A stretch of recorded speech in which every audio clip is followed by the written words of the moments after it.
Bienvenue à tous. Le Seigneur nous accueille dans sa maison. Nous allons formuler cette prière ensemble. Nous entrons dans ses parvis.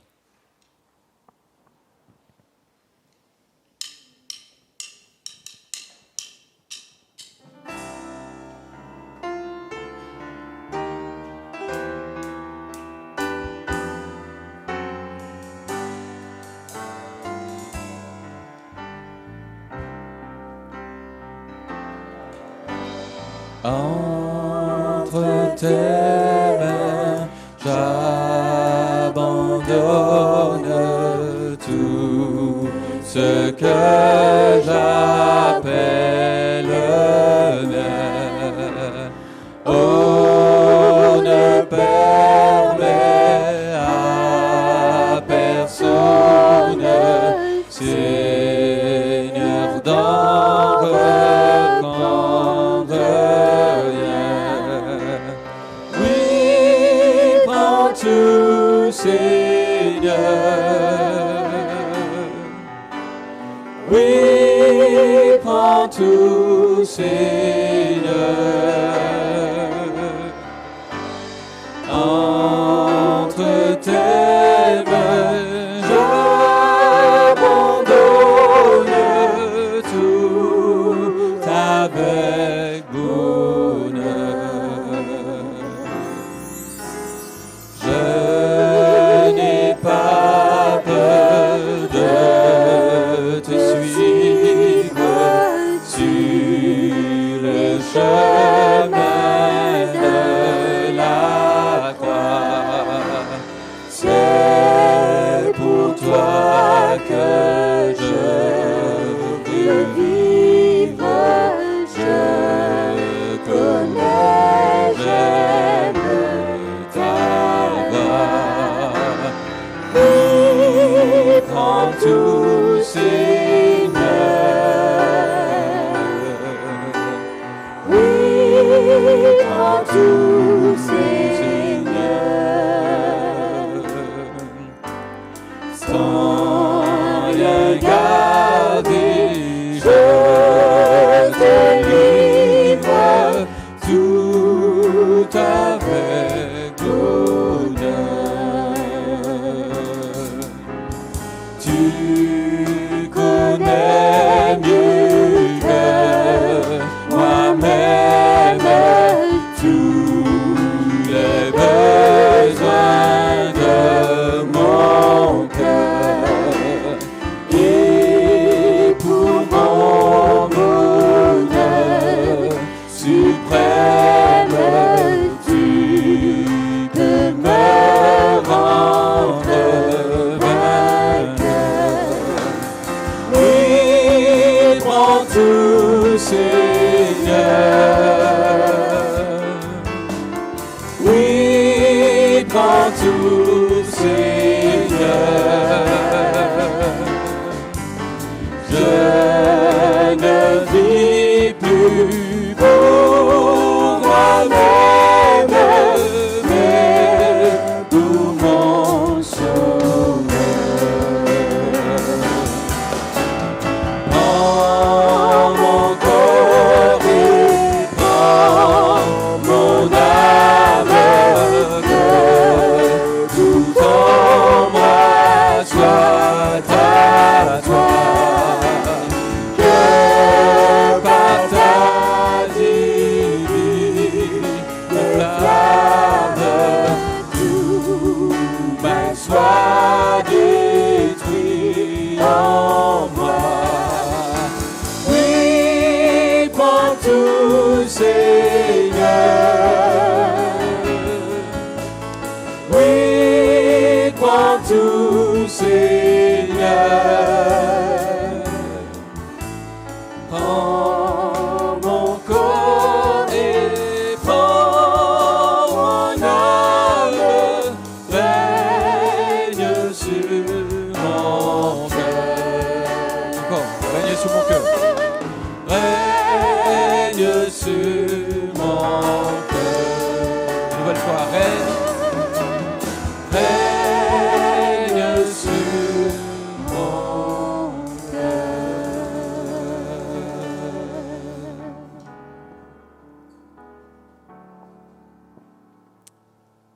C'est vraiment votre souhait? C'est vraiment votre prière qu'il règne sur votre cœur? Eh bien, vous êtes à la bonne place. Nous sommes là, spécialement réunis pour ce temps de culte. Nous voulons placer Dieu au-delà de toute chose et le célébrer, en particulier aujourd'hui pour son nom. Nous avons tous un nom, n'est-ce pas? Nous avons tous une identité qui nous a été, entre guillemets, assignée. Assignée premièrement par Dieu, le Créateur de toutes choses. Et puis, il a utilisé l'intermédiaire de nos parents qui nous ont donné un nom. Ce nom représente parfois l'aspiration, parfois une circonstance particulière. Parfois, les parents ont vu quelque chose en nous et ils nous ont dit, voilà, je voudrais qu'il soit appelé ou qu'elle soit appelée ainsi. Et c'est une belle chose d'être nommé. Vous voyez, même aujourd'hui, on peut le faire, mais on ne choisit pas vraiment son nom. On nous dit comment on est. Et même dans la vie, ça se vérifie tous les jours. On a un surnom en général. Les gens nous identifient aussi parce qu'ils voient ce que nous sommes transparaît. Et nous pouvons ainsi montrer notre identité par notre nom. Nous voulons nous rappeler que nous servons un Dieu qui a aussi un nom, même plusieurs. Mais il y en a un en particulier qui est très important. Philippiens 2, versets 9 à 11 nous rappelle, c'est pourquoi Dieu l'a élevé à la plus haute place et lui a donné le nom qui est au-dessus de tout nom, afin qu'au nom de Jésus, chacun plie le genou dans le ciel, sur la terre et aussi sous la terre, et que toute langue reconnaisse, confesse que Jésus-Christ est le Seigneur, à la gloire de Dieu le Père. Le Seigneur Jésus a reçu donc un nom qui est au-dessus de tout nom. C'est un nom qui désigne sa personne et son œuvre. Vous savez, dans l'ancien temps, si vous vouliez vraiment réussir dans votre métier en particulier, ou si vous vouliez une faveur particulière, il fallait s'adresser à votre patron. Vous savez ce qu'est un patron? D'accord? Et je ne parle pas du saint catholique et je ne parle pas non plus de votre président directeur général. Je parle de celui qui est là, qui a autorité, qui a du pouvoir. Et puis, si vous êtes proche de lui, si vous êtes un ami particulier, vous allez le voir. Et puis, vous pouvez lui demander des choses.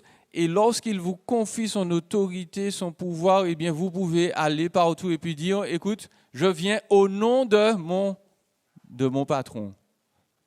Et il t'a dit de me donner telle chose. Et Jésus, c'est ça, c'est notre patron. Quand on s'approche de Dieu le Père, nous disons, Seigneur, j'ai besoin de ça. Et en passant, ce n'est pas moi seulement qui te demande. Je te demande au nom de Jésus. C'est formidable, n'est-ce pas? Non seulement nous avons un nom, mais nous avons reçu aussi un autre nom qui est au-dessus de tous les noms. Et grâce à lui, donc, le Seigneur nous aide au quotidien. Nous vivons pour sa gloire. Nous célébrons son nom par nos actions et nos paroles et nos chants ce matin. Est-ce que vous êtes prêts à célébrer le nom de Jésus? Eh bien, on va se lever et nous allons exalter le nom qui est au-dessus de tout nom.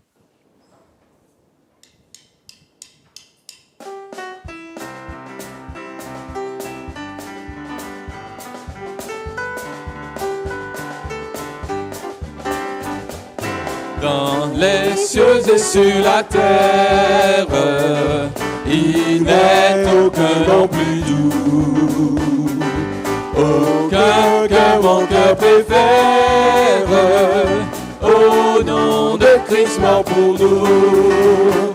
Quel beau nom, porte loin de l'éternel.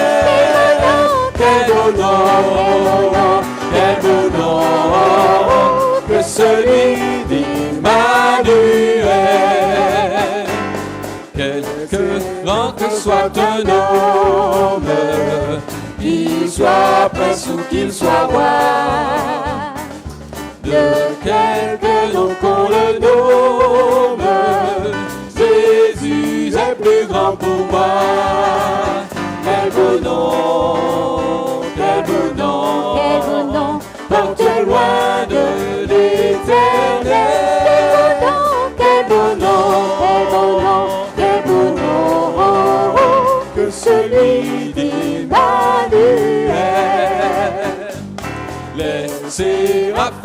les archanges portent des noms glorieux. Mais le plus beau nom des anges pourrait-il me rendre heureux? Quel beau nom, quel beau nom, quel beau nom, porte loin de l'éternel.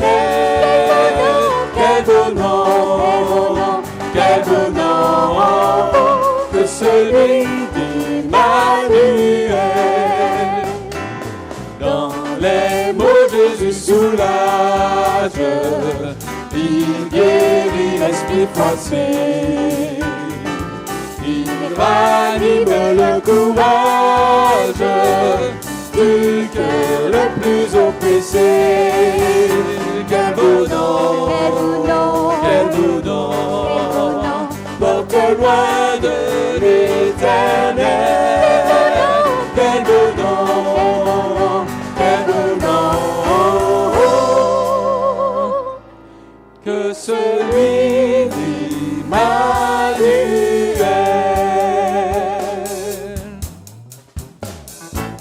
On va bénir ce nom-là, le nom du Seigneur, quelles que soient les circonstances.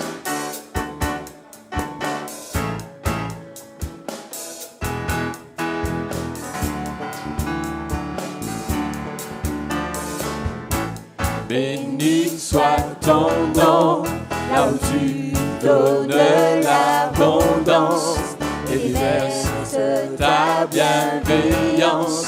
Béni soit ton nom. Béni soit ton nom, quand ma vie traverse un désert, quand je marche en terre inconnue. Béni soit ton nom. Tes bienfaits font naître en moi des chants de louange. Et même au cœur de la nuit, Seigneur, je dirai, béni soit le nom du Seigneur, béni soit ton nom, béni soit le nom du Seigneur, béni soit ton nom glorieux. Béni soit ton nom, quand sur moi brille le soleil, quand la vie semble me sourire. Béni soit ton nom. Béni soit ton nom, sur la route semée de souffrance. S'il m'en coûte d'offrir ma louange, béni soit ton nom. Tes bienfaits font naître en moi des chants de louange. Et même au cœur de la nuit, Seigneur, je dirai, béni soit le nom du Seigneur, béni soit ton nom, béni soit le nom du Seigneur, béni soit ton nom glorieux. Béni soit le nom du Seigneur, béni soit ton nom, béni soit le nom du Seigneur, béni soit ton nom glorieux. Tu donnes et tu reprends, tu donnes et tu reprends, mon cœur choisit de dire, oh béni soit ton nom. Tu donnes et tu reprends, tu donnes et tu reprends, mon cœur choisit de dire, oh béni soit ton nom, béni soit le nom du Seigneur, béni soit ton nom, béni soit le nom du Seigneur, béni soit ton nom glorieux, béni soit le nom du Seigneur, soit ton nom, béni soit le nom du Seigneur, béni soit ton nom glorieux.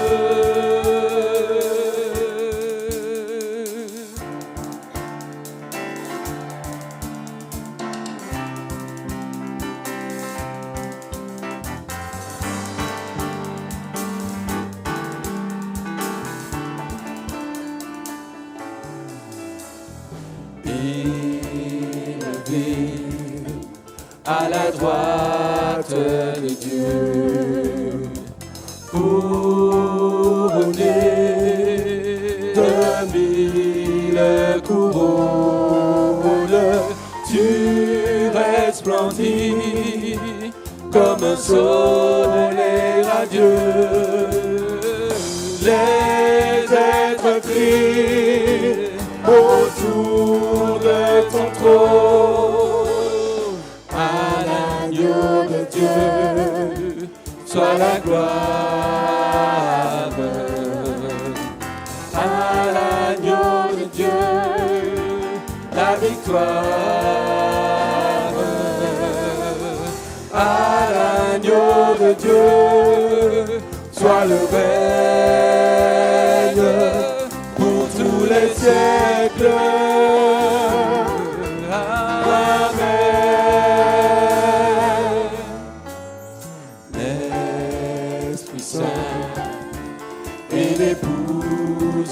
Fidèle, disent viens, c'est le cœur qui appelle. Viens, ô Jésus, toi l'époux bien-aimé. Tous tes élus ne cessent de chanter. L'agneau de Dieu, soit la gloire. À l'agneau de Dieu, la victoire.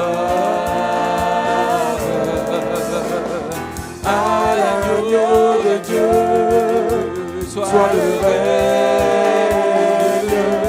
pour tous les siècles.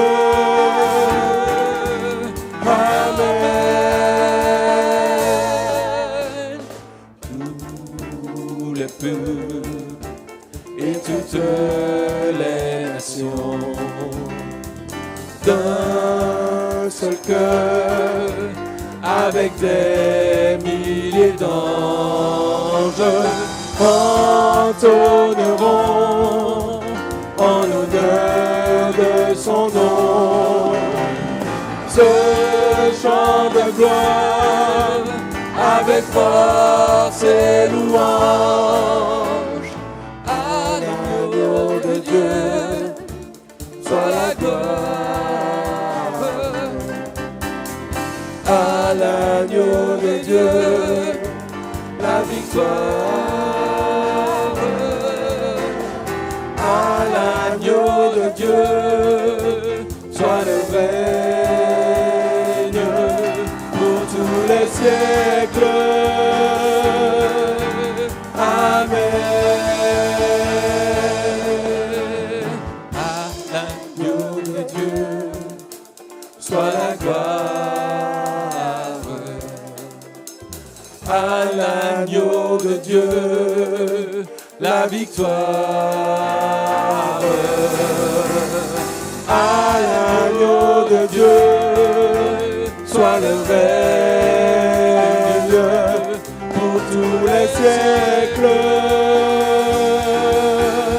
Amen. Amen.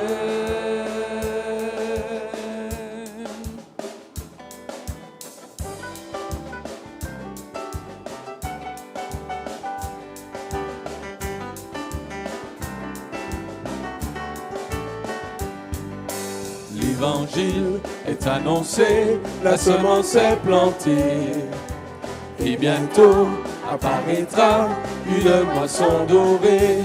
Oh, Jésus régnera, Jésus régnera, Oui, Jésus régnera, Jésus régnera.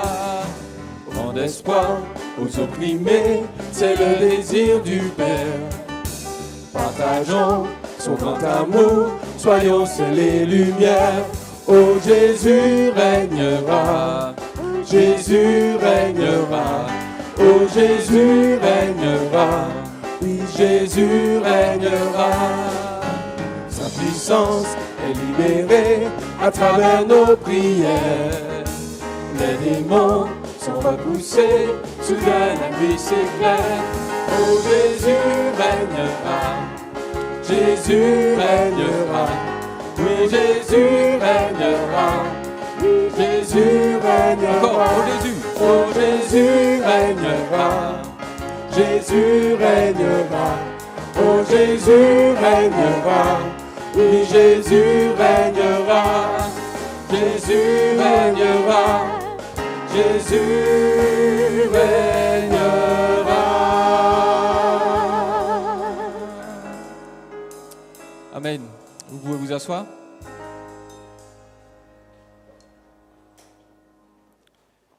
L'Écriture nous rappelle dans le Proverbe, ou dans les Proverbes, au chapitre 30, verset 4, qui est monté au ciel et qui en est descendu, qui a rassemblé le vent dans le creux de ses mains, qui a serré l'eau dans son manteau, qui a fixé les limites de la terre.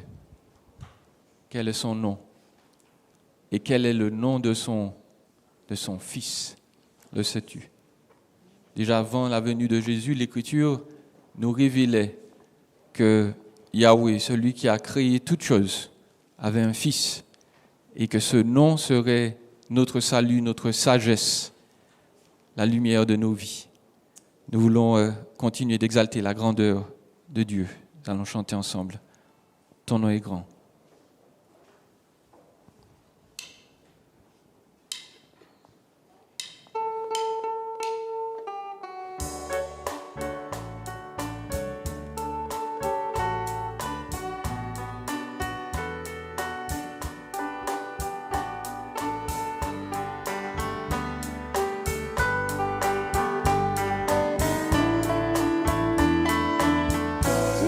Dans ta présence, Seigneur de l'univers, il n'y en a plus d'importance, il n'y en a plus de valeur. Je vais chercher ton cœur, trouver ta volonté, me tenir prosterné en chantant tes louanges.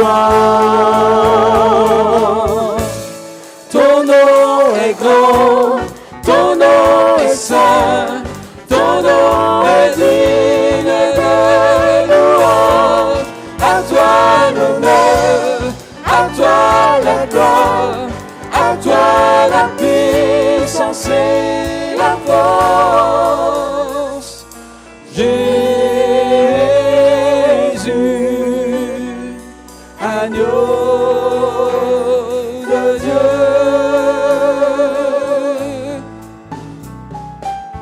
je viens dans ta présence, déposer mes fardeaux, tout ce qui me retient de m'approcher de toi. Tu es mon bouclier, mon abri, mon seul bien. Vers toi, Seigneur mon Dieu, je veux lever les mains. Ton nom est grand, ton nom est saint, ton nom est digne de louange. À toi l'honneur, à toi la gloire, à toi la puissance et la force. Ton nom est grand, ton nom est saint, ton nom est digne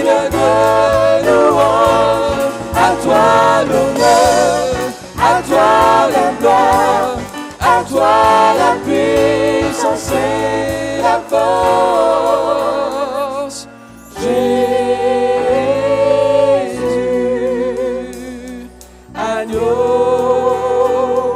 de Dieu.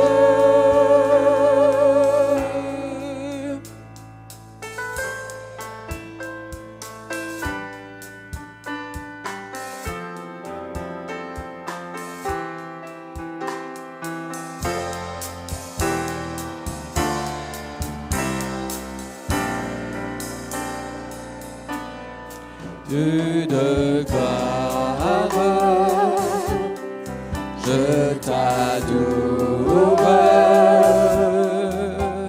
Ton nom s'élève en majesté de mes lèvres. Je célèbre ta victoire, ton règne, ton autorité. Digne es-tu, agneau de Dieu. Digne es-tu, agneau de Dieu. Tous les anges ensemble acclament la puissance de ton nom. Digne es-tu, agneau de Dieu. Digne es-tu, agneau de Dieu. L'univers entier proclame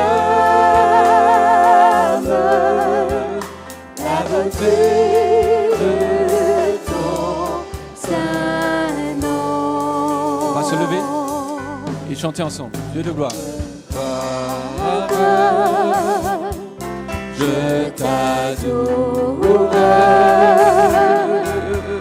Ton nom s'élève en majesté de mes lèvres. Je célèbre ta victoire, ton règne, ton autorité. Digne es-tu, agneau de Dieu. Digne es-tu, agneau de Dieu. Tous les anges ensemble acclament la puissance de ton nom.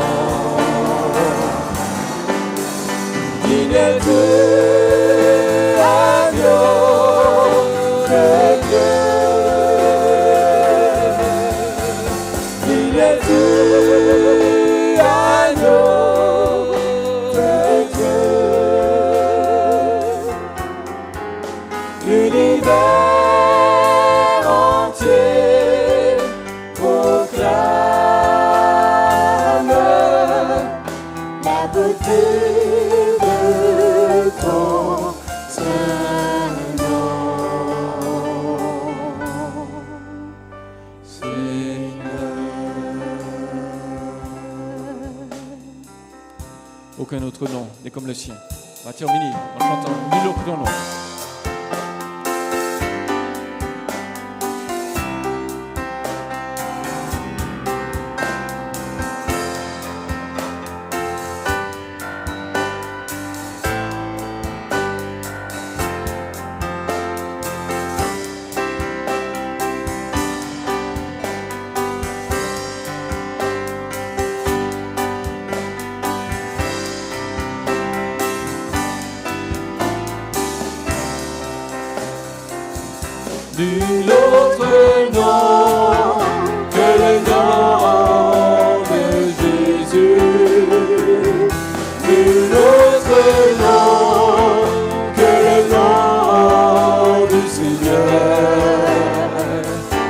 nul autre nom que le nom de Jésus n'est digne de louange, n'est digne de gloire. À lui soit la puissance et l'honneur. Son nom est élevé au-dessus des cieux. Son nom puissant remplit la terre. Son nom est élevé au-dessus des cieux. Glorifié, honoré, chantez, louez son nom. Nul autre nom que le nom de Jésus. Nul autre nom que le nom du Seigneur. Nul autre nom que le nom de Jésus. Mais digne de louange, mais digne de gloire. À lui soit la puissance et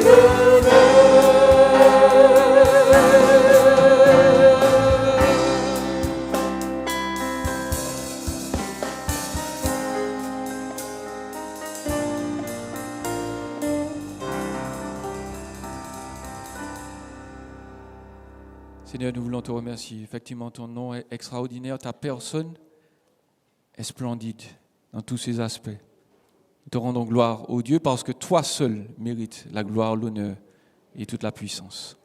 Nous avons prié dans ce nom précieux de Jésus. Amen. Amen. Asseyons-nous. Nous allons continuer d'offrir au Seigneur notre reconnaissance de manière un peu plus concrète. Nous allons procéder à notre temps d'offrande. Et nous voulons une nouvelle fois célébrer combien son nom est majestueux sur toute la terre.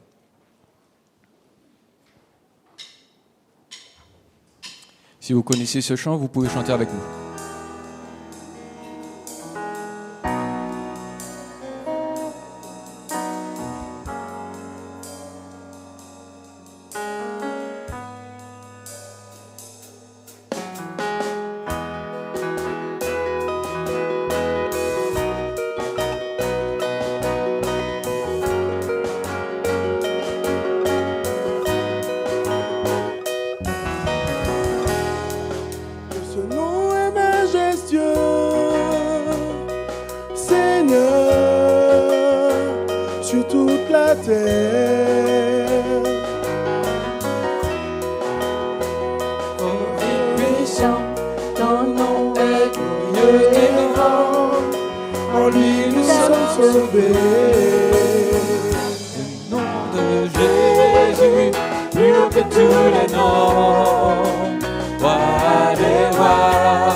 tous les noms, roi des rois, aucun nom n'est comme le sien.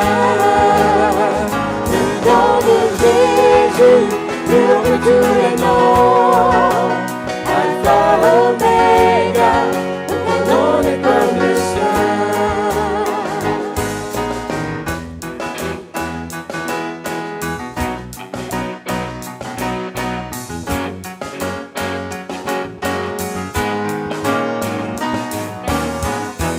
Aucun autre Dieu n'a vaincu la mort, que Jésus soit ressuscité. Nous l'élevons plus haut.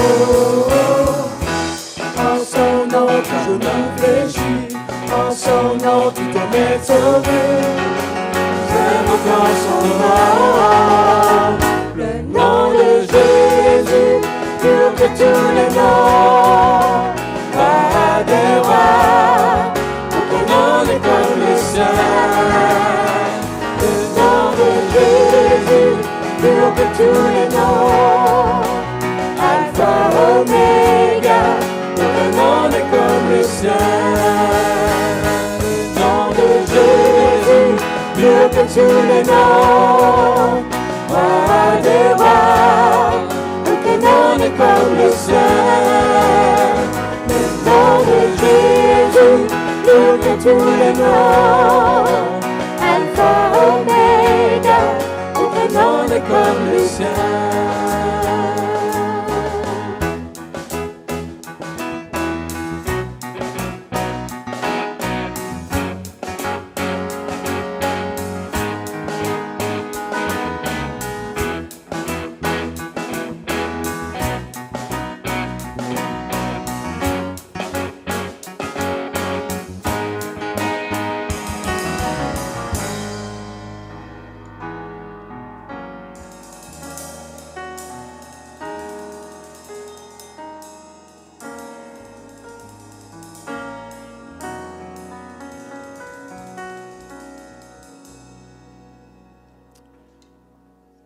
Voilà, nous allons maintenant ouvrir notre Bible dans le livre de Lévitique au chapitre 18.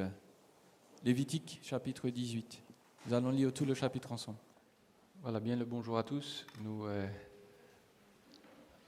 sommes heureux de vous accueillir pour ce temps, ô combien particulier de la prédication. Nous savons que c'est une grande et belle chose de glorifier Dieu, de lui amener nos louanges.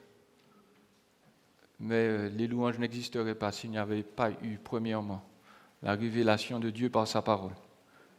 Et le seul endroit où nous pouvons avoir une révélation la plus exacte possible de Dieu se trouve dans ce livre que nous venons d'ouvrir.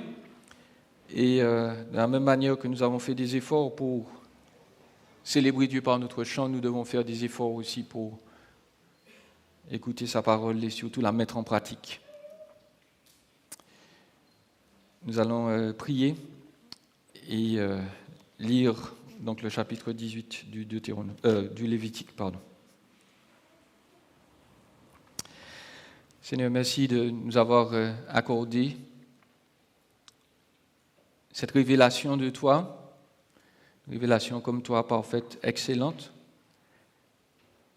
Nous ne sommes pas capables de bien comprendre qui tu es, à moins que tu nous y aides.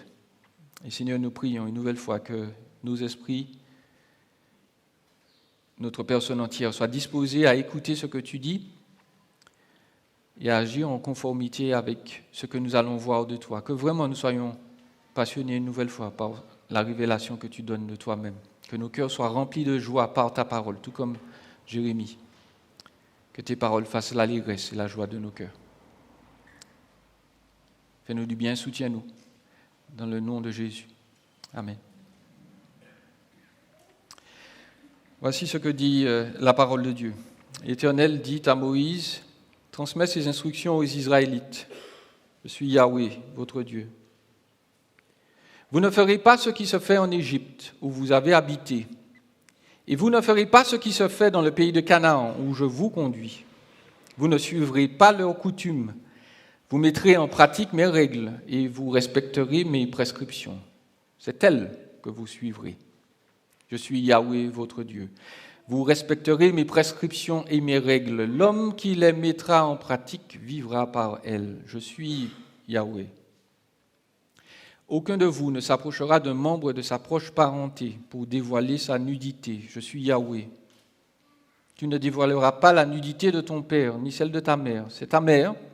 Tu ne dévoileras pas sa nudité. Tu ne dévoileras pas la nudité de la femme de ton père. C'est la nudité de ton père. Tu ne dévoileras pas la nudité de ta sœur, fille de ton père ou fille de ta mère, qu'elle soit née dans la maison ou en dehors de la maison. Tu ne dévoileras pas la nudité de la fille de ton fils, ni de la fille de ta fille, car c'est ta nudité. Tu ne dévoileras pas la nudité de la fille de la femme de ton père, née de ton père, c'est ta sœur. Tu ne dévoileras pas la nudité de la sœur de ton père, c'est la proche parente de ton père. Tu ne dévoileras pas la nudité de la sœur de ta mère, car c'est la proche parente de ta mère. Tu ne dévoileras pas la nudité du frère de ton père. Tu ne t'approcheras pas de sa femme, c'est ta tante. Tu ne dévoileras pas la nudité de ta belle-fille, c'est la femme de ton fils. Tu ne dévoileras pas sa nudité. Tu ne dévoileras pas la nudité de la femme de ton frère, c'est la nudité de ton frère. Tu ne dévoileras pas la nudité d'une femme et de sa fille. Tu n'épouseras pas non plus la fille de son fils ou celle de sa fille pour dévoiler leur nudité. Ce sont tes proches parentes. Ce serait un crime. Tu n'épouseras pas la sœur de ta femme. Ce serait exciter une rivalité en dévoilant sa nudité à côté de ta femme pendant sa vie. Tu ne t'approcheras pas d'une femme pendant qu'elle est impure à cause de ses règles pour dévoiler sa nudité. Tu ne coucheras pas avec la femme de ton prochain pour te rendre impur avec elle. Tu ne livreras aucun de tes enfants pour le sacrifier à Moloch. Et tu ne déshonoreras pas ainsi le nom de ton Dieu. Je suis Yahweh. Tu ne coucheras pas avec un homme comme on couche avec une femme. C'est une pratique abominable. Tu ne coucheras pas avec une bête pour te rendre impur avec elle. La femme non plus ne s'approchera pas d'une bête pour se prostituer à elle. C'est une pratique abominable. Ne vous rendez impurs par aucune de ces pratiques, car c'est par elles que les nations que je vais chasser devant vous se sont rendues impures. Le pays est devenu impur, et j'interviendrai contre lui à cause de son péché. Il vomira ses habitants. Vous respecterez mes prescriptions et mes règles, et vous ne commettrez aucun de ces actes abominables, ni l'Israélite, ni l'étranger en séjour parmi vous. En effet, toutes ces pratiques abominables, les hommes qui ont habité le pays avant vous les ont commises et le pays en est devenu impur. Que le pays n'ait pas à vous vomir parce que vous l'aurez rendu impur comme il a vomi les nations qu'il habitait avant vous. En effet, tous ceux qui commettront l'une de ces pratiques abominables seront exclus du milieu de leur peuple. Vous respecterez mes commandements sans pratiquer aucune des coutumes abominables qui se pratiquaient avant vous. Vous ne vous rendrez pas impurs en les pratiquant. Je suis Yahweh, votre Dieu. C'est la parole du Seigneur.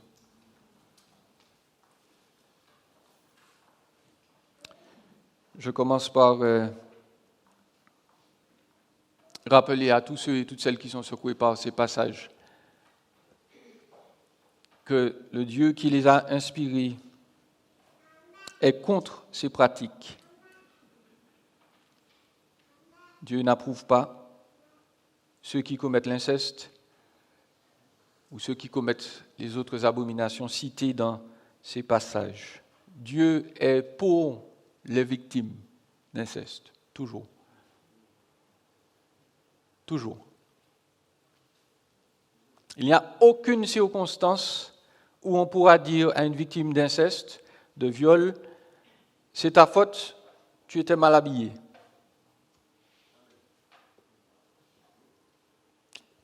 David a raison. Est-ce que tout le monde dit Amen? Amen. Personne n'a mérité ça, quelle que soit son attitude avant.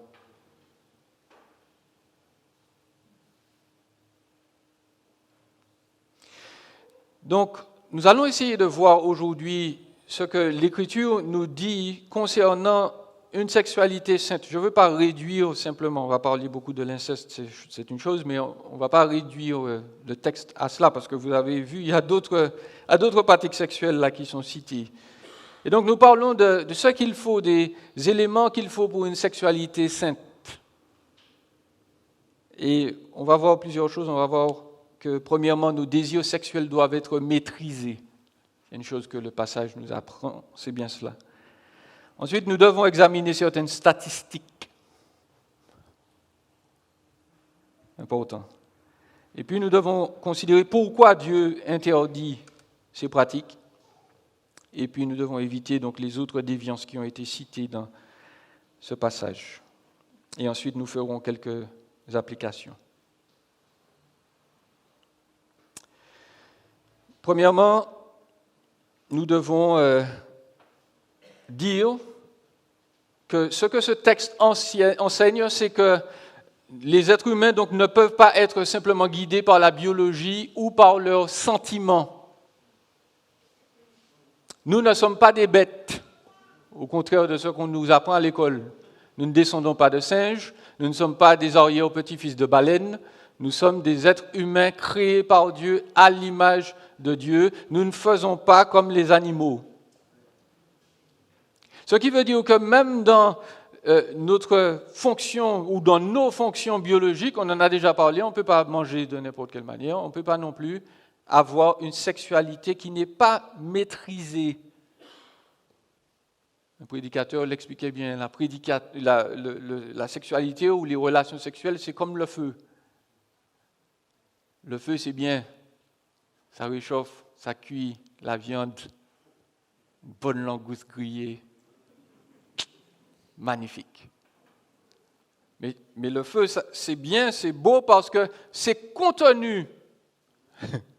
Si vous prenez du feu, quand vous lâchez du feu dans votre maison, près de vos rideaux, sur votre canapé, qu'est-ce qui va se produire? Eh bien, vous allez perdre tout ce que vous avez. Le même feu qui a cuit votre langouste peut détruire tous vos biens. De la même manière, notre sexualité, c'est un feu. C'est une bonne chose seulement si elle est cadrée. Et donc Dieu déclare, nous ne pouvons pas concevoir le sexe comme, voilà, c'est quand je veux, où je veux, de la manière dont je veux, avec qui je veux.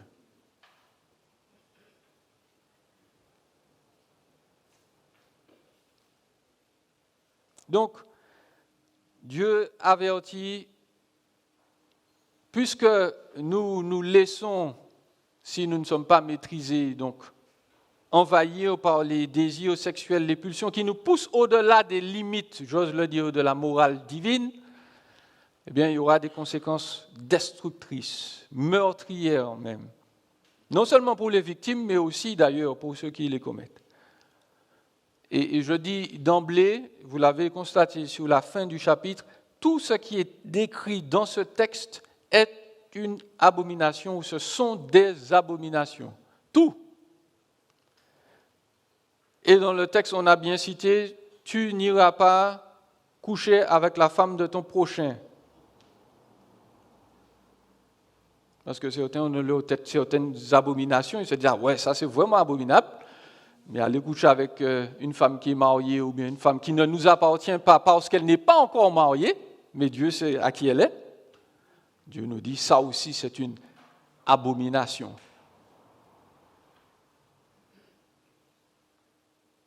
Donc l'Écriture avertit, nous devons maîtriser notre sexualité. Ensuite, deuxièmement, nous devons examiner certaines statistiques. Parce que concernant ce problème grave qui a été souligné là dans notre texte, il y a des conséquences, il y a des personnes derrière ces chiffres. Et j'en discutais avec quelques frères et sœurs hier, je dois corriger mes statistiques, j'avais dit 50%. Mondialement, les études font ressortir que 20 à 25% des femmes ont subi l'inceste. Dans le monde, quel que soit le pays. Et ça, bien entendu, c'est les femmes qui ont osé en parler. 74% des relations incestueuses se produisent entre un père et sa fille. seulement 1% entre une mère et son fils. 19% des relations incestueuses se produisent entre frères et sœurs. Et nous devons dire que les conséquences chez ceux qui ont été abusés sont nombreuses. Les enfants seront affectés, ils auront soit des colères ou des rages folles. Il y aura des éléments qui vont les pousser à se distancier, à être figés. Ils vont s'isoler. Adolescents, ils vont faire des fugues. Ils vont manifester des symptômes de stress post-traumatique. C'est un trauma, c'est comme s'ils étaient allés à la guerre. Ils avaient vu et éprouvé des choses horribles, c'est le cas. Beaucoup de jeunes se réfugient dans la consommation de substances illicites pour fuir.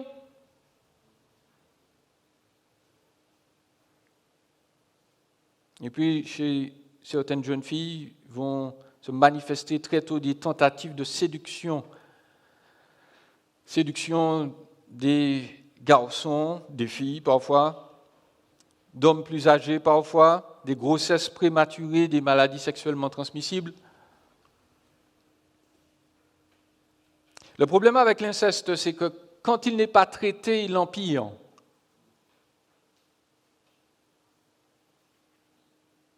C'est vraiment ce que l'Écriture a démontré. Quand vous enfermez quelque chose qui est malsain, qui est pourri, que vous le laissez dans le noir et que vous ne l'exposez pas à la lumière, il continue à moisir, à pourrir. Et il macère là et il détruit au fur et à mesure la personnalité de l'individu qui a été abusé. Et ce n'est pas là non plus une tentative de culpabiliser ceux qui ont été brisés de cette manière. Parce que c'est dur de parler de tous ces éléments et de tout ce qui concerne notre sexualité. Mais nous devons constater que si on n'a pas jeté la lumière, si Dieu n'a pas fait grâce et que d'une manière ou d'une autre, on n'a pas réussi à parler, à exprimer et qu'on n'a pas été entendu, eh bien, la personne qui a été abusée va grandir dans son isolation, dans ses tentatives de fuir le problème. Parfois, cette personne va se réfugier dans le mariage, pensant que le mariage va régler les choses. Mais hélas, quand on est dans cette situation, on constate que statistiquement, ces personnes vont échouer plus souvent au niveau marital. On va observer, même chez les adultes, donc, des troubles alimentaires. On va trop manger ou pas assez. Des troubles digestifs. Des crises de panique. Des troubles menstruels, des troubles urinaires. Parfois, et c'est ce qui est atroce, la victime devient elle-même un tourmenteur. Et elle-même va reproduire l'inceste dans sa famille. Parce qu'elle a associé, elle a pris l'habitude d'associer la violence qu'elle subit à une forme d'affection ou d'attention. Les victimes d'inceste deviennent souvent des victimes de viol et forcément font souvent des tentatives de suicide. La moitié des victimes, 54%, déclarent que leur vie a été gâchée par l'abus. Ce pourcentage devient 67% si le tortionnaire a été le père.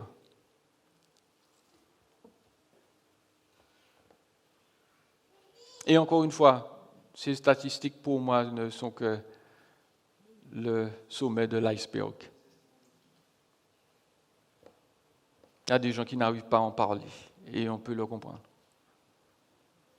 Et nous de réfléchir, lorsque nous voyons une jeune fille à Fort-de-France qui est habillée bien moins que décemment, soyons honnêtes, notre premier réflexe, et j'ai bien dit notre premier réflexe, c'est de se dire, voilà, c'est une fille qui est vicieuse. Mais nous sommes obligés de nous arrêter au vu de ces statistiques et de nous demander pourquoi est-elle devenue comme ça ? Qu'est-ce qui s'est passé ? Est-ce que c'est simplement que, voilà, c'est quelqu'un qui qui est attiré par les hommes, ou bien c'est quelqu'un qui est en train de souffrir et qui est en train de le montrer. Faisons bien attention donc de ne pas condamner et de ne pas juger trop vite. Au contraire, nous devrions prier pour ces personnes et puis peut-être un jour, je dis peut-être, mais poser la question. Est-ce que tout va bien?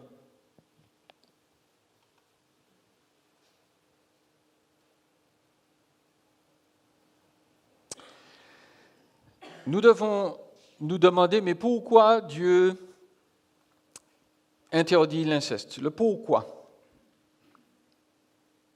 Parce que, et là les chrétiens doivent bien faire attention, il y a des gens qui connaissent la Bible. Normalement, il y a une petite question qui parfois arrête les chrétiens, mais Adam et Ève ont eu des enfants. Donc il y a eu Abel, il y a eu Caïn. On nous a dit que Caïn, il a bâti une ville, il est parti loin. D'où est venue la femme de Caïn? Et attention à la réponse. Parce qu'il y a certains chrétiens qui ont lu Lévitique et puis qui essaient de reporter les choses dans la Genèse et ils se disent, ils sont bêtes, ils ne savent pas. Donc qu'est-ce qu'ils se sont dit? Ils se sont dit, on va remettre en cause la Genèse et on va dire que Adam et Ève, vous savez, ce n'étaient pas de vraies personnes. Adam et Ève, c'était des symboles. C'était des symboles de l'humanité. L'humanité a fait un truc qui n'était pas bien.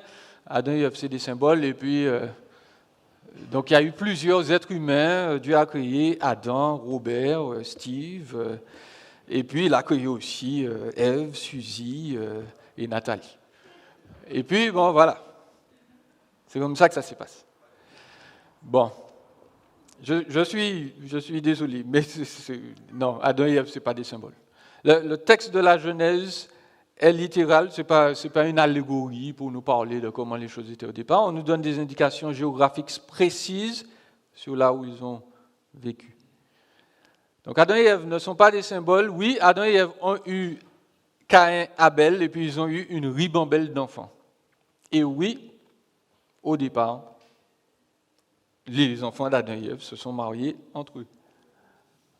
Ils ont épousé leur sœur.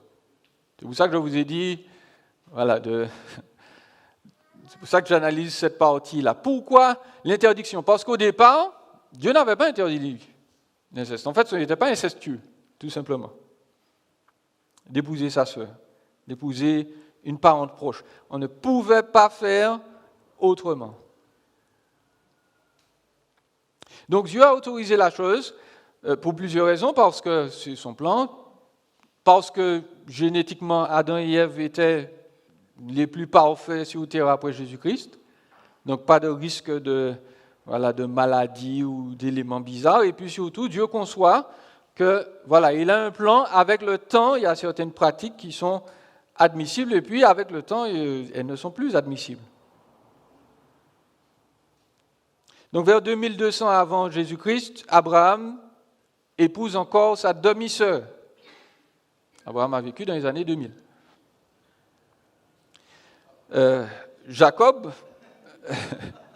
oui je sais, avant Jésus-Christ, 2000 avant Jésus-Christ. Mais, donc Abraham, il épouse sa demi-sœur, il dit pas grand-chose, mais quelques générations plus bas du temps de Jacob, Jacob a un problème parce que dans sa famille, son fils, son aîné, a décidé d'avoir des relations sexuelles avec l'une de ses femmes, l'une des femmes de Jacob. Et on devrait se dire, il n'y a pas de loi à cette époque, tout va bien. Eh bien non, Jacob nous dit, non, il y a des choses là qui commencent à se mettre en place. Ruben a perdu sa bénédiction paternelle parce qu'il avait couché avec la femme de son père. Vous pouvez le relire dans Genèse 49. Donc, Dieu institue à un certain moment que cette méthode de reproduire l'image de Dieu sur terre n'est plus tenable. Parce que la famille des êtres humains est maintenant suffisamment large, diverse, variée. On va éviter donc que les parents proches soient ensemble sexuellement.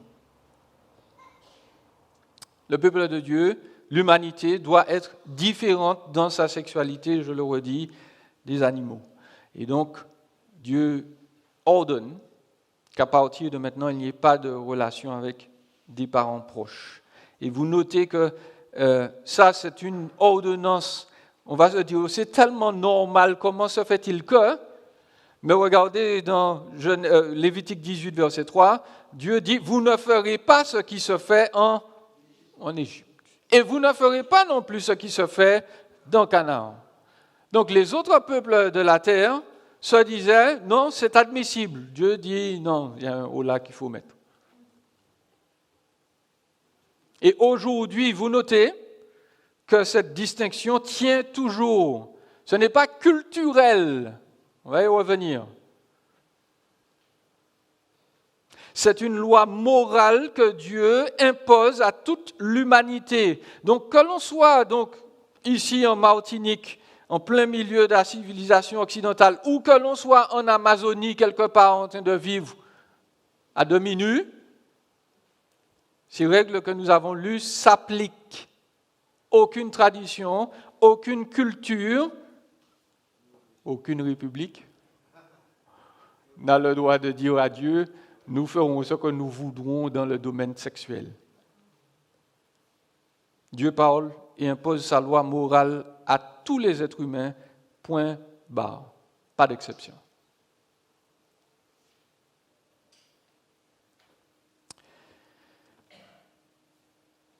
Quatrième et dernier point avant nos applications, les autres déviances sexuelles pour une sexualité sainte et saine. Eh bien, nous ne pouvons pas non plus nous permettre des écarts dans d'autres domaines. Je l'ai dit au verset 20, on n'a pas le droit de coucher avec la femme de son prochain. Je prends l'expression de manière très large. Je l'ai dit, on n'a pas le droit, bien entendu, d'avoir des relations sexuelles avec quelqu'un qui est marié. Et on n'a pas non plus le droit d'avoir des relations sexuelles avec quelqu'un qui n'est pas marié, parce que Dieu a déjà dit, dans sa préscience et dans sa sagesse, elle sera la femme d'un autre. Tant que cette personne ne nous a pas dit « oui, je le veux », nos mains et tout autre organe restent dans nos poches.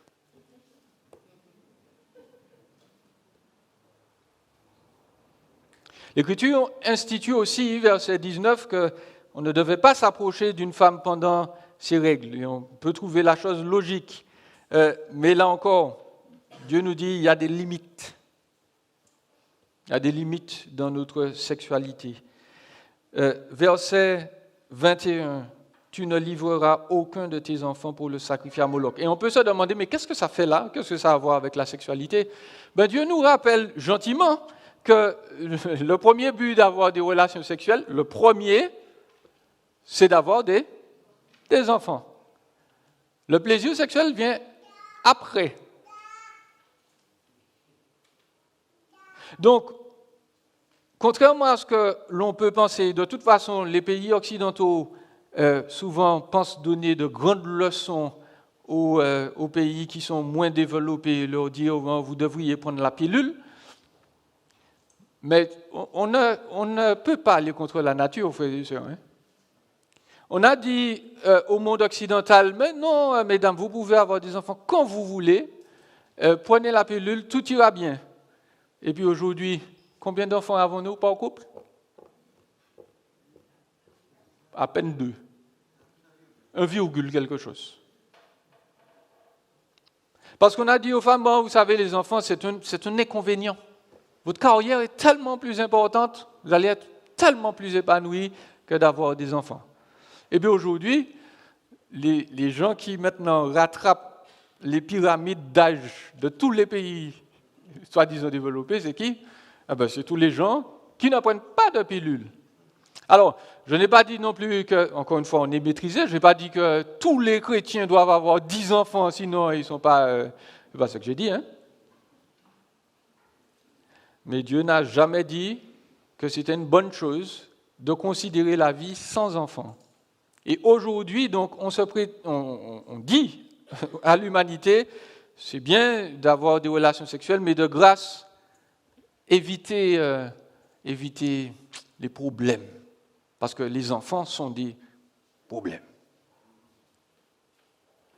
Et Dieu dit, tu n'as pas le droit de considérer ton enfant comme un problème, tu n'as pas le droit de l'utiliser là à tes fins, de vouloir faire ce que tu veux avec pour ton plaisir personnel. Donc à cette époque, c'était quoi? C'était prendre son premier-né, sa première-née, l'amener avec une grande cérémonie, avec des tambours, avec des cymbales pour faire un tas de bruit, et puis le jeter dans une fournaise en feu pour le faire brûler. Comme ça, ton portefeuille va être mieux garni, Moloch va te bénir. Et je le redis, aujourd'hui, dans l'Occident, on fait exactement la même chose. Sauf que Moloch, il s'est déplacé. Il n'est pas dans une vallée quelque part avec des tambours, il est dans nos hôpitaux. Et il attend. Il dit, oui, venez, les jeunes filles, là, vous avez eu un écart de conduite, vous êtes enceinte, l'enfant va contrarier vos études, il va pourrir votre vie, tuez-le. Tuez-le. Ne le faites pas adopter. Il ne mérite pas de chance. Il faut le tuer. Moloch est toujours vivant aujourd'hui. Moloch est toujours vivant aujourd'hui. L'Écriture ajoute, bien entendu, tu ne coucheras pas avec un homme comme on couche avec une femme. C'est une pratique abominable, comme toutes celles qui sont citées avant. La sexualité ne se tourne jamais vers soi. Elle se tourne toujours vers l'autre. L'autre dans sa différence de nous. Et puis, je l'ai dit, le Seigneur avertit, à partir du verset 24, et puis bon, je n'ai même pas parlé de la bestialité quand même, bon, aujourd'hui on ne pousse pas trop pour, mais sachez qu'il y a déjà dit, il y a des associations qui militent pour qu'on puisse épouser son chien. Ça vient.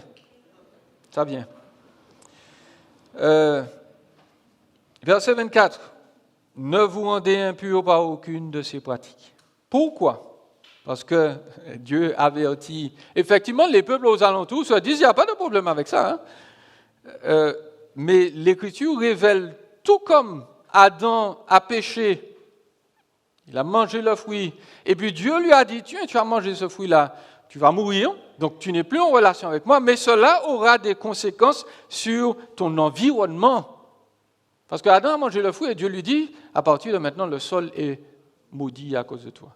Alors, je ne veux pas entrer dans une espèce de connexion mystique bizarre, mais je veux simplement dire que notre péché a des conséquences sur notre manière de vivre, sur tout ce qui nous entoure, spirituellement. Donc, lorsqu'on commet des actes aussi abominables et qu'on se justifie, Dieu dit, cela aura des conséquences sur votre pays, sur votre culture, sur votre mode de vie, et ne vous en faites pas, vous n'allez pas vivre en paix alors que vous êtes en train de vous livrer à ces abominations. Il y aura des conséquences. Et donc Dieu explique, le pays vous vomira. Dans le cas des Cananéens, là, c'est tout simple. Certaines personnes n'aiment pas entendre ça, mais voilà. Dieu a dit, bon, de l'eau dépassée farine, il a pris les Israélites et puis il les a emmenés détruire les Cananéens. Guerre.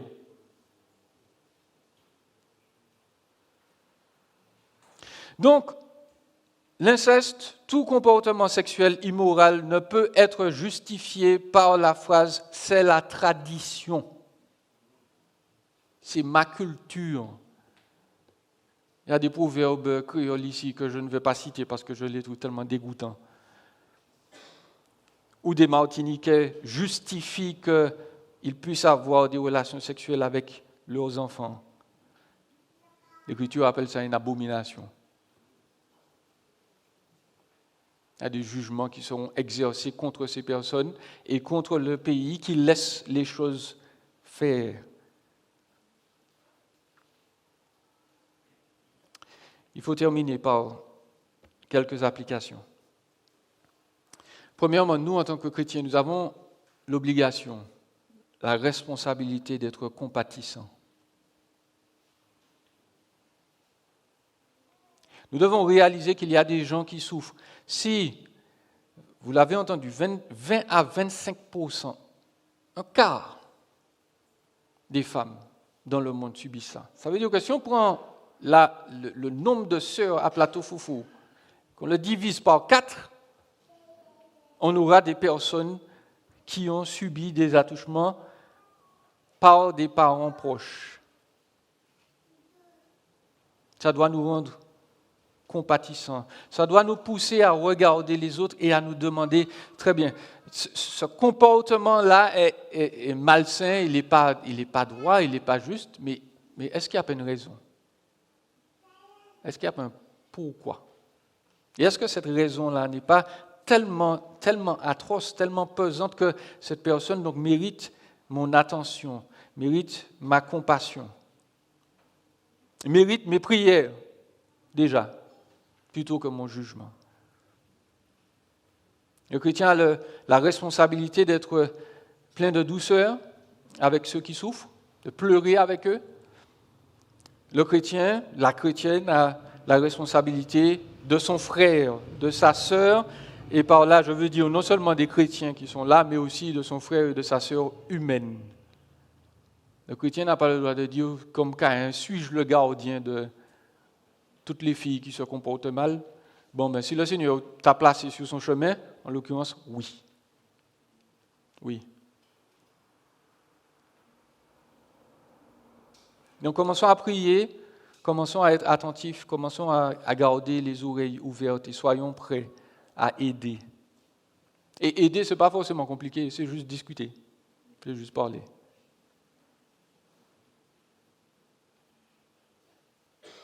En étant prudent, hein. Mais messieurs, je vous ai envoyé faire de commission nulle part avec des jeunes filles.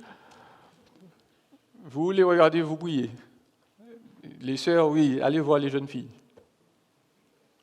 Et puis pour les jeunes hommes que ça touche, parce que voilà, il y a des jeunes hommes, hélas, qui sont atteints aussi par cela. Quand on voit qu'ils ont un comportement bizarre, notre premier réflexe n'est pas de se dire, oh, voilà, c'est un tête piquant, il est en train de dealer, c'est pas bon. On est obligé de prier et puis de se dire, en quoi puis-je aider ce jeune homme? Deuxièmement, l'Écriture nous enseigne que nous devons, en matière sexuelle, être contents.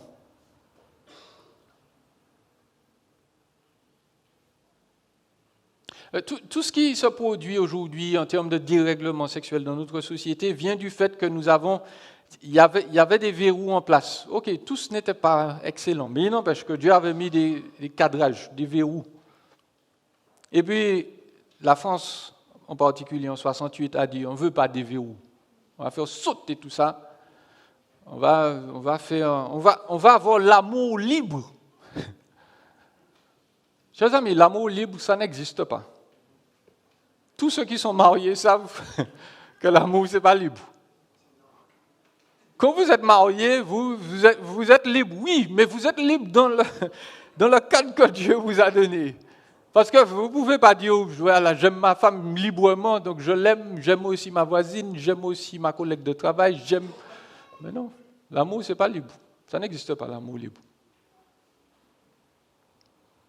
Donc, Dieu nous dit, il faut apprendre le contentement. L'Écriture nous dit, voilà, sois satisfait des charmes de ta femme en tout temps. Oui, il n'y a que 3 personnes qui ont compris ce que je veux dire. Donc, je répète, l'Écriture nous dit, sois satisfait des charmes de ta femme, de ton mari en tout temps. Voilà. Okay. Donc Dieu ne voit pas d'un bon œil la polygamie, les petites expressions, tu sais, on peut toujours regarder sans commander, on peut toujours regarder le menu sans commander, tout ça. Non, Dieu dit non. Non. Tu as déjà tout ça qu'il faut à la maison, donc non, ne va pas au restaurant. Les restaurants sont fermés de toute façon, il y a confinement.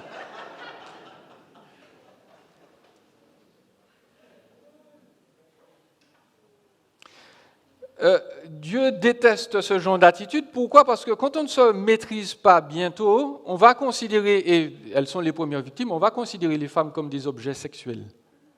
On va pas les considérer comme des personnes, comme les filles de leur père, comme les sœurs de leurs frères. On va les considérer comme des objets qui sont là à notre disposition. Et on ne va pas tenir compte de leurs sentiments, de leur dignité.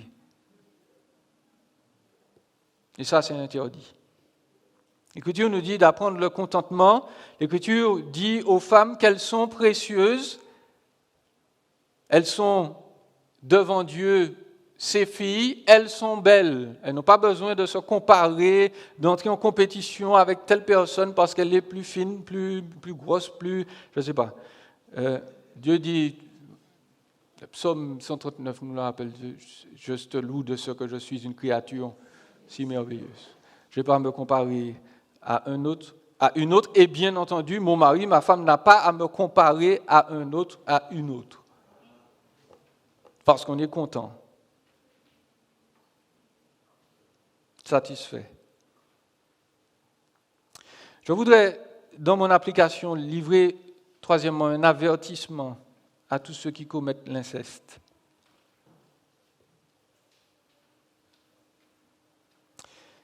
Plusieurs conséquences désastreuses vont en sortir. Premièrement, la punition de la loi.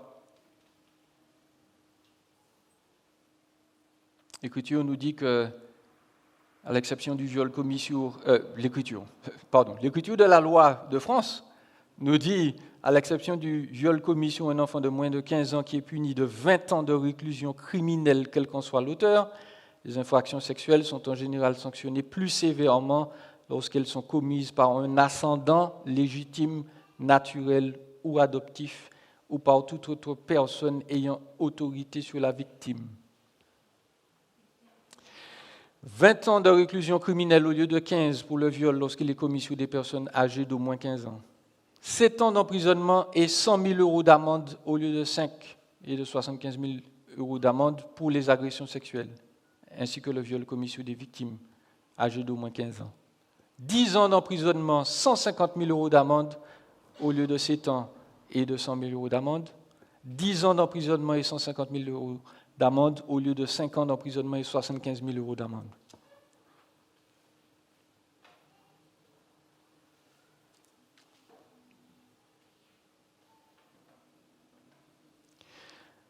Dieu est Dieu. Il fait ce qu'il veut. Il y a des criminels qui commettent l'inceste qui vont s'échapper sur terre. Mais dans ce cas-là, je peux légitimement le dire, plita plitris. Dieu ne vous a pas oublié. Vous qui êtes là et qui torturez vos enfants, Dieu ne vous oublie pas. Donc la loi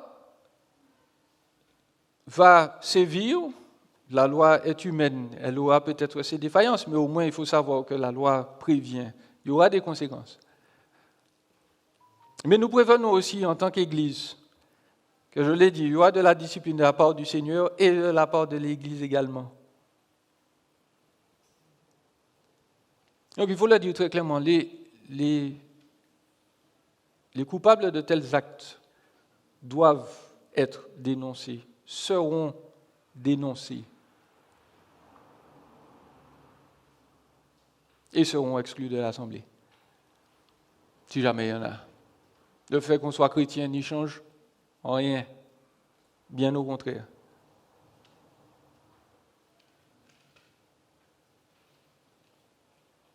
Je préviens conformément à la loi que si jamais il y a eu atteinte sur un mineur ou une mineure, je suis dans l'obligation d'aller voir la gendarmerie et de vous dénoncer. Si jamais un jeune, une jeune vient me voir et me dit il y a quelque chose qui s'est produit entre moi et telle personne et que cette personne est membre de mon église, je vais descendre à la gendarmerie et vaudrait mieux que vous y alliez vous-même, rapidement.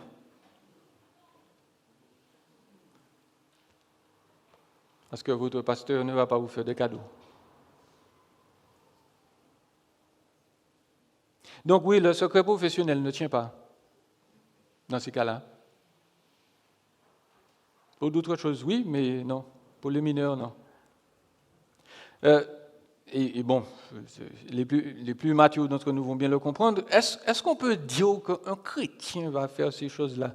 Mes amis, si vous vous posez la question, vous n'avez pas bien lu votre Bible. Parce que le grand roi David que nous citons à longueur de journée dans nos psaumes est un adultérin et un meurtrier. Il n'y a pas de limite à notre péché, hélas, si ce n'est celle de la grâce.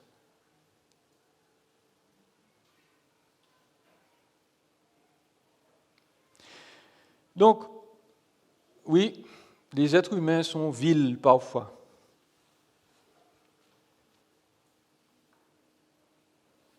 Les êtres humains sont méchants, les êtres humains sont mauvais. Et quand ils deviennent chrétiens, effectivement, les choses peuvent changer radicalement. Mais je vous prie de croire qu'hélas, parfois il y aura des défaillances dans ce domaine-là. Et notre premier réflexe ne doit pas se dire, voilà, c'est un monstre, donc il est au-delà de la grâce. Parce que quand on parle de grâce, mes amis, je vous l'ai déjà dit, je vous le redis, la grâce de Jésus-Christ pardonne tout. Alors, je n'ai pas dit qu'il ne faut pas aller en prison, hein. Je n'ai pas dit qu'il ne faudra pas payer les 100 000 euros d'amende. Hein. Vous allez les payer et les payer seuls. Personne ne va vous aider. Mais je dis une chose, c'est que dans ce texte-là, on nous a parlé de la loi. La loi de Dieu est sévère. Elle est brutale.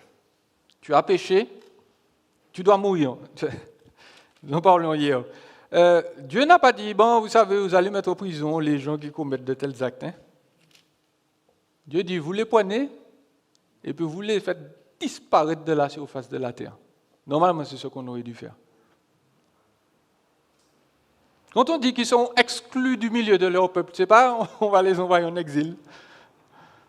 On va prendre quelques roches et puis on va l'exclure. Ça ne sera plus jamais là. Ou elle ne sera plus jamais là. Mais dans ce texte, Dieu nous dit trois choses. Il nous parle de sa loi. Il nous parle à nous, son peuple. Et puis il nous parle aussi dans le cadre de l'alliance. À chaque fois, vous avez noté au départ, il dit, tu ne feras pas telle chose. Je suis Yahweh. Tu ne feras pas telle abomination. Je suis Yahweh. Parce que le peuple est en alliance avec lui. Et c'est la dernière chose que je veux dire. Christ, aussi bizarre que ça puisse paraître, Christ est toujours au centre de toute chose, même de notre sexualité. À tous ceux et à toutes celles qui ont été donc des victimes ou qui sont des victimes d'inceste, nous voulons vous dire que vous pouvez vivre avec l'espérance. En dépit des conséquences morales qu'il y a pu avoir sur vous, spirituelles, l'abus ne dicte pas qui vous êtes en Christ. C'est Christ. C'est ce qu'il a fait de vous qui vous dicte votre manière d'être et d'agir. Jésus nous dit à tous et en particulier aux victimes, tu es rédimé, tu es racheté, tu es pur, tu es propre, tu es une nouvelle personne, tu vas vivre ta vie en nouvelle personne, béni, aimé, choyé par Dieu. Et tu ne vas pas laisser le passé te ramener en esclavage et dans la culpabilité.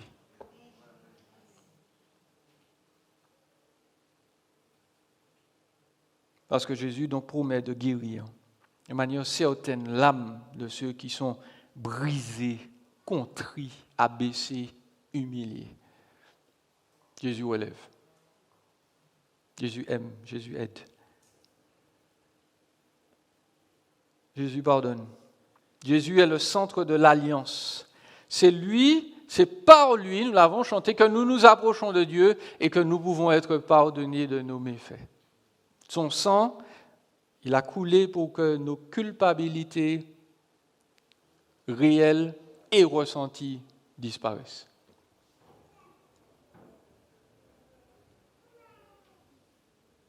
Jésus est donc un sauveur. Jésus nous refait de l'intérieur. Jésus nous aime. Et si vous croyez en lui, Jésus vous a pardonné.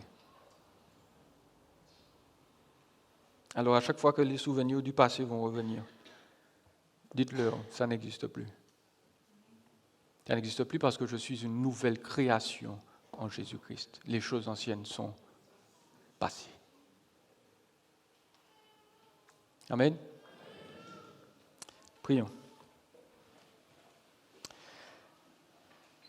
Seigneur, nous voulons te remercier. Tu es celui qui fait une brèche pour nous, celui qui brise les murs d'asservissement, d'esclavage.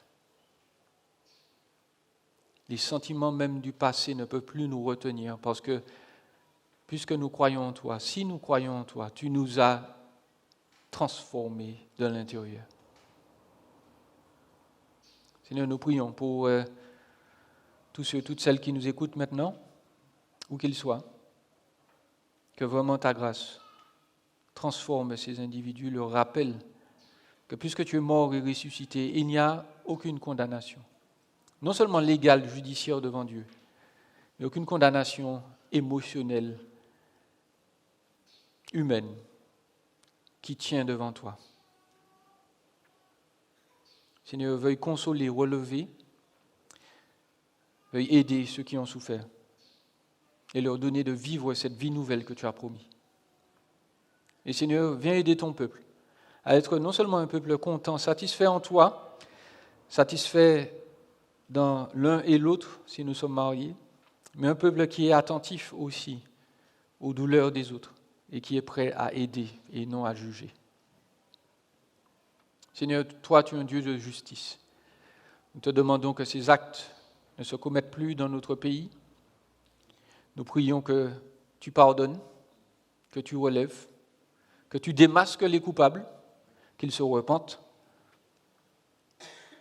Nous prions que non seulement ton Église, mais notre pays vive et ne soit pas, Seigneur, sous le coup de ta malédiction.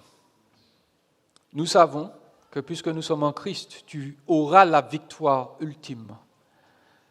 Et c'est pour cela que nous t'avons prié avec confiance dans son nom précieux. Amen.